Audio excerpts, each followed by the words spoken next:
বাংলাদেশের ইতিহাসে টানা সবচেয়ে বেশি সময় ক্ষমতায় থাকার রেকর্ড শেখ হাসিনার। মাত্র এক মাসেরও কম সময়ের আন্দোলনে পদত্যাগ করে দেশ ছাড়তে বাধ্য হন তিনি। শেখ হাসিনার এমন পতনের পেছনে যুক্তরাষ্ট্র দায়ী বলে অভিযোগ ওঠে।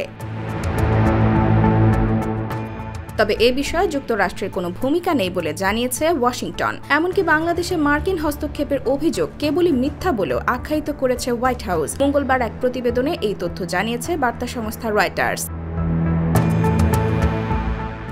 গণমাধ্যমটির প্রতিবেদনে বলা হয়, হোয়াইট হাউসের মুখপাত্র কারিন জ্যাপিয়ের কাছে প্রশ্ন করা হয়, বাংলাদেশে সরকার উৎখাতে যুক্তরাষ্ট্র জড়িত থাকার অভিযোগ কতটা সত্য। এক প্রেস ব্রিফিংয়ের মাধ্যমে এই প্রশ্নের জবাব দিয়েছেন তিনি। মুখপাত্র বলেন, আমাদের আদৌ কোনো সম্পৃক্ততা ছিল না। যুক্তরাষ্ট্র সরকার এই ঘটনার সঙ্গে জড়িত ছিল বলে যদি কোনো প্রতিবেদনে বলা হয় বা গুজব ছড়ানো হয়, তবে তা নিছক মিথ্যা।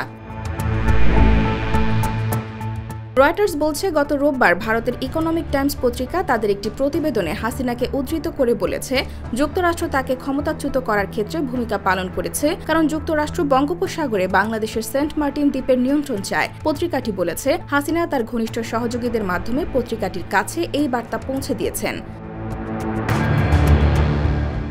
অবশ্য হাসিনার ছেলে সজীব ওয়াজেদ জয় গত রোববার সোশ্যাল মিডিয়া প্ল্যাটফর্ম এক্সে দেওয়া এক পোস্টে বলেছেন, তার মা কখনোই এ ধরনের কোনো বক্তব্য দেননি।